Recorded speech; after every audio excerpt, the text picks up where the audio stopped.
আমি আমার দোয়াটা, আমি আমার স্পেশাল সাপ্লিকেশনটা কিয়ামতের দিন কঠিন মুসিবতের কালে তোমরা যখন বিপদে পড়ে যাবা, আমার স্পেশাল দোয়াটা ওই দিন করে আমি তোমাদের সুপারিশ করে জান্নাতে পাঠায়া দেব। সাহিবুশ শাফা, বিশ্বনবী ছাড়া কথা বলার মতো ক্ষমতা, স্পর্ধা, সাহস সেদিন কারো থাকবে না। চিৎকার করে বলেন ঠিক কিনা? যে রবের সন্তুষ্টির জন্য তুমি দান করবা, ওই রবের কোনো কমতি নাই, ঘাটতি নাই। গোটা বিশ্বের সবার সব ডিমান্ড পূরণ করে দিল, যার যত চাহিদা সব দিয়ে দিল, আমার আল্লাহর ধন ভান্ডারের 1 ইঞ্চিও কমবে না। দান করলে যে আল্লাহ বাড়ায় দেয়, বিশ্বাস হয়? বিশ্বাস হয়? বাড়িয়ে দিবে আল্লাহ। আল্লাহ যে নেয়ামত দিয়েছে এটা বর্ণনা করলে দোষ নাই। আল্লাহ আপনারে টাকা দিয়েছে, আপনি শুকরিয়া করেন আর বলেন আলহামদুলিল্লাহ আল্লাহ দিছে আমারে, এটাতে কোনো গুনাহ আছে? না, বরং আল্লাহ আদেশ করেছে, ইন্নাল্লাহা ইউহিব্বু আইয়ারা আসারা নি'মাতিহি আলা আবদি। আল্লাহ তাআলা তার বান্দাকে কি নেয়ামত দিল তার একটা নমুনা আল্লাহ তার বান্দার মধ্যে দেখতে চায়। আপনি কোটি টাকার মালিক, আপনি ছিঁড়া কাপড় পরতে পারবেন? আপনি কিপটামি করলে কি আল্লাহ খুশি হবে? না। আপনি যদি ধনী হন, আপনার পোশাকে, আশাকে, চলনে, বচনে ওই ধনীর একটা পরিচয় থাকতে হবে। আপনি বলবেন আল্লাহ আমাকে গাড়ি দিয়েছে, আলহামদুলিল্লাহ, শুকরিয়া করবেন। আল্লাহ আমাকে বাড়ি দিয়েছে, শুকরিয়া করবেন কার? নেয়ামত করলে বাড়িয়ে দেয় কে? নেয়ামতের শুকরিয়া যখন আদায় করা কোনো বান্দা শুরু করে দেয়, নেয়ামতের বাড়ি ধারা আরো বাড়িয়ে দেয় কে? লা ইন শাকারতুম লা আযীদান্নাকুম, যদি শুকরিয়া করো আমি বাড়িয়ে দেব। ওয়া ইন তা'ফু ওয়া তাসফাহু ওয়া তাগফিরু ফাইন্নাল্লাহা গফুরুর রহিম। তুমি যদি অন্যরে মাফ করে দাও, তুমি যদি অন্যের ভুল ক্ষমা করে দাও, তোমার ভুলগুলো ক্ষমা করে দিবে কে? আল্লাহুম্মা ইন্নাকা আফুন কারীম। কদরের রাত্রে আমরা পড়ি আল্লাহ তুমি ক্ষমাশীল, তুহিব্বুল আফওয়া, ক্ষমা করাকে তুমি ভালোবাসো। ফাআফু আন্নি, আল্লাহ তুমি আমারে ক্ষমা করে দাও। আল্লাহর ক্ষমার জন্য দিনরাত চোখের পানি ছেড়ে আমরা কাঁদি, কিন্তু অন্যরে ক্ষমা করতে চাই না। কথাটা বুঝতে পারছেন? আমরা আল্লাহর ক্ষমা চাই, কিন্তু আমরা আমাদেরকে ক্ষমা পেতে হলে আগে ক্ষমা পেতে হলে আগে ক্ষমা। ইস্তিগফারের অনেকগুলো আলফাজ আছে, সবচেয়ে ছোট ইস্তিগফার হচ্ছে এটা, আস্তাগফিরুল্লাহ। আরো আছে আস্তাগফিরুল্লাহাল্লাযী লা ইলাহা ইল্লা হুয়াল হাইয়ুল কাইয়্যুম ওয়া আতুবু ইলাইহি। বিশ্বনবী বলেন এই ইস্তিগফারটা যদি কেউ পড়ে, আত-তাওয়াল্লি মিন ইয়াউমিজ যাহফ, যুদ্ধের ময়দান থেকে পালিয়ে আসা কবিরা গুনাহ। কি গুনাহ? কাফেরদের সাথে যুদ্ধ, আমি তাগড়া যুবক, তলোয়ার নিয়ে নেমেছি, আমার দেহের 1 ফোঁটা রক্ত থাকা পর্যন্ত আমি যুদ্ধ চালিয়ে যাব, আমি ফিরে আসতে পারবো না, আইনটা কার? ফিরে আসলে কবিরা গুনাহ। বিশ্বনবী বলেন যুদ্ধের ময়দান থেকে ফিরে এসেছে এরকম কবিরা গুনাহ অবলম্বনকারীও যদি আস্তাগফিরুল্লাহাল্লাযী লা ইলাহা ইল্লা হুয়াল হাইয়ুল কাইয়্যুম ওয়া আতুবু ইলাইহি পড়ে, ওই কবিরা গুনাহকারীকেও ক্ষমা করে দিবে কে? পড়তে রাজি আছেন তো? বিশ্বনবী বলতেন আল্লাহুম্মা জাআলনি সাবুরা ওয়া জাআলনি শাকুরা ওয়া জাআলনি ফি আইনি সাগীরা ওয়া ফি আ'য়ুনিন নাসি কাবীরা। বিশ্বনবী বলতেন আল্লাহ আপনি আমারে শুকরগুজার বানান, আপনি আমারে ধৈর্যশীল বানান, আপনি আমারে আমার চোখে আপনি ছোট বানান, আর গোটা বিশ্বের মানুষের চোখে আল্লাহ আপনি আমারে বড় বানান। পড়ে না আমিন। নিজের চোখে বিশ্বনবী ছোট থাকতে চাইতেন। আপনারাও, আমরা সবাই উচিত যে আমাদের চোখে আমরা ছোট থাকবো। নিজের চোখে নিজে ছোট থাকলে গোটা বিশ্বের চোখে আমারে বড় করে দিবে কে? বিশ্বনবী আয়নার সামনে দাঁড়িয়ে বলতেন আল্লাহুম্মা হাসানতা খালকি ফাহসিন খুলুকি।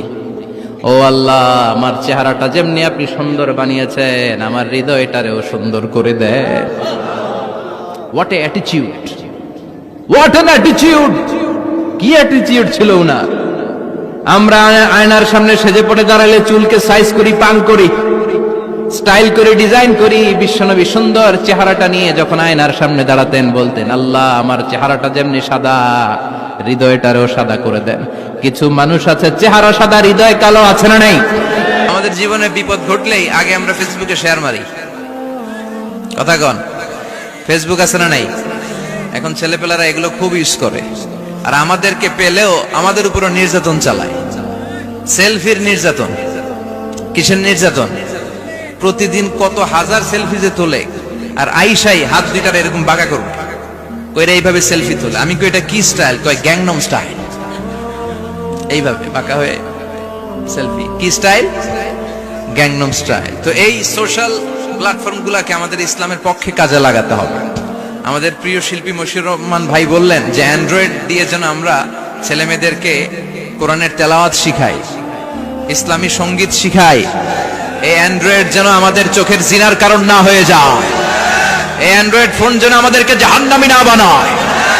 দ্য ডিসিশন ইজ ইয়ার্স, সিদ্ধান্ত আপনার, একটা শক্ত সিদ্ধান্ত আপনার পারে জান্নাতের অধিকারী। বিশ্বনবীর মসজিদে নববীর ফ্লোর বালু ফ্লোর ছিল, আমাদের ফ্লোর টাইলস।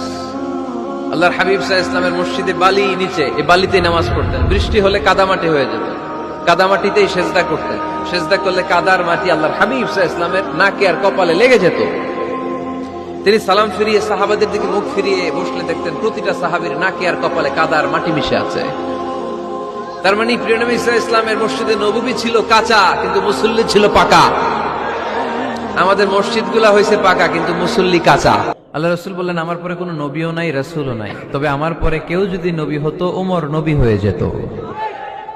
এরকম একজন ওমরের অপেক্ষায় আমরা। একজন হলেই চলবে। কয়জন লাগবে? যুগ জামানা পাল্টে দিতে চাই না অনেক জন, এক মানুষই আনতে পারে জাতির জাগরণ। এক মানুষই বিপদকালে বাঁচায় কাফেলায়, ক্ষুদ্র ডিঙ্গি বাঁচায় জাহাজ অসীম দরিয়ায়। কয়জন ওমর দরকার? আমরা সেই ওমরের জন্য অপেক্ষা করছি, যার নেতৃত্বে, যেই আল ইমাম আল মাহদি, যার নেতৃত্বে গোটা বিশ্বে শান্তি, সভ্যতা, ভদ্রতা আবার প্রতিষ্ঠিত হবে। এক ছাতার নিচে মুসলমানেরা থাকবে, কেউ কারো ব্যাপারে হৃদয়ে কোনো বিদ্বেষ রাখবে, ঘৃণা রাখবে, কেউ কাউকে গালি দিবে। যদি বিমান থেকে যদি আপনি দেখেন, বিমানের গ্লাস দিয়ে, জানলা দিয়ে যদি আপনি নিচের দিকে তাকান, আপনি দেখবেন মনে হবে পুরো জমিনটাকে আল্লাহ সবুজ কার্পেট দিয়ে কার্পেটিং করে রেখেছে। এই সৌন্দর্য দিয়েছে কে? আবার রব্বুল আলামিন বলেন, জমিনটারে সমান দেখে, কার্পেটিং দেখে মনে করো না তোমরা বেঁচে গিয়েছো। আমার দেয়া বিধান আমার জমিনে যদি কায়েম করতে না পারো, এই কার্পেটিং করা জমিনের ভেতরে আযাব আছে না নাই?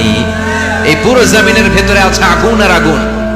আগ্নেয়গিরির অগ্নুৎপাত জ্বালামুখে বিস্ফোরণ করে দিয়ে গোটা বিশ্বটারে মুহূর্তে মেসাকার করে দিতে পারে কে?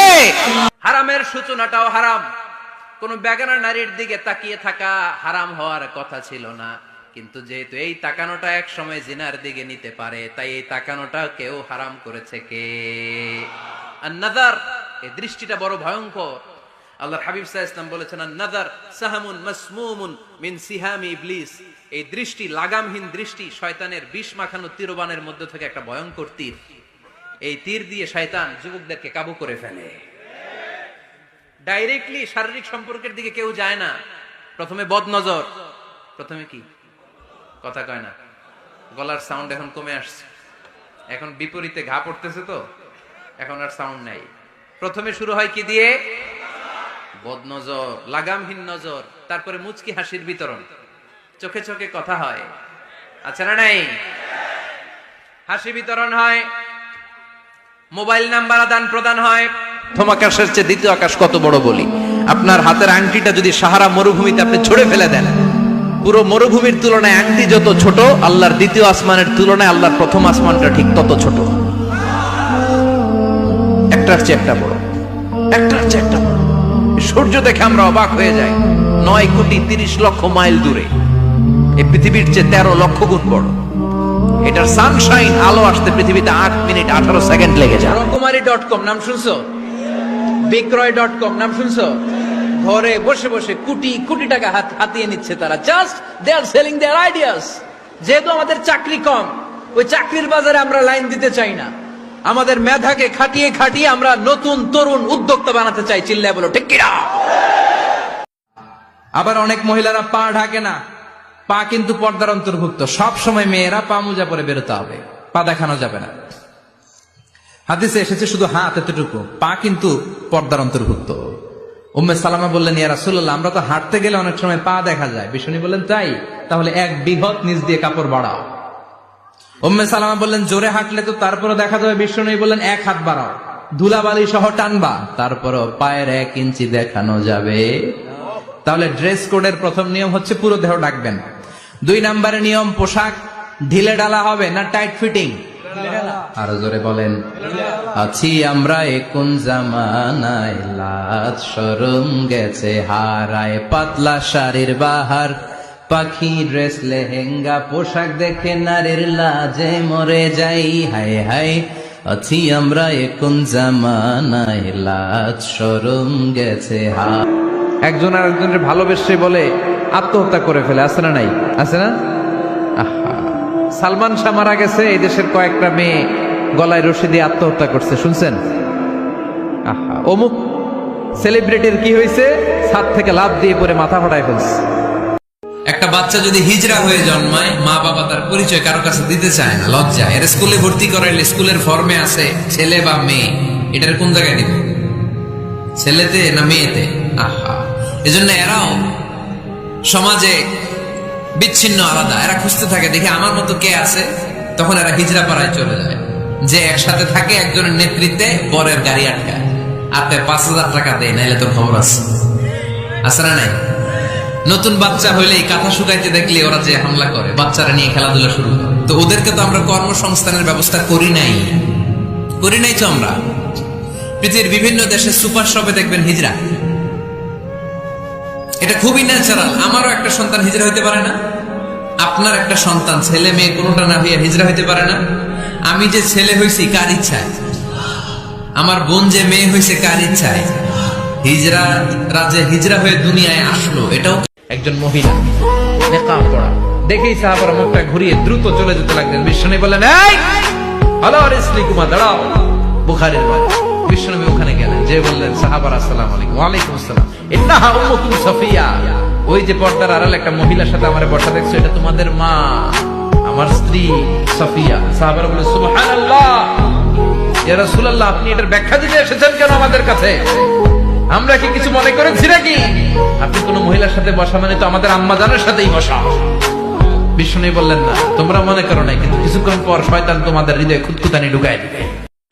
এত ক্যামেরা, এত লাইটিং ফাইটিং করে কি লাভ? এই যে ছুটে আসছেন শীতের রাত, আমি তো এত জেলায় ঘুরলাম, এরকম শীত পাই নাই।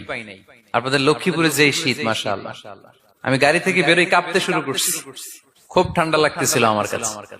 এই যে শীতের রাতে মাফলার টাফলার পেঁচায় অনেক রাত পর্যন্ত আপনার দাঁড়ায় দাঁড়ায় শুনবেন, হিসাব খুব সোজা সাপটা।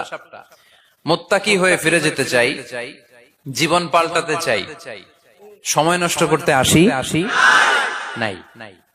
সময়ের অনেক দাম, সময়ের দাম দিতে শিখেন, সময়গুলো অনেক দামি। সো আজকের আলোচনা থেকে আমরা কিছু নিয়ে যাব, শিখে যাব, আর কি হয়ে ফিরে যাব? বৈশিষ্ট্য কয়টা? তাহলে একটু চেক করবো যে আছে কিনা আমাদের মধ্যে এই গুণগুলা। থাকলে ভালো, অনেকের হয়তো আছে। যদি না থাকে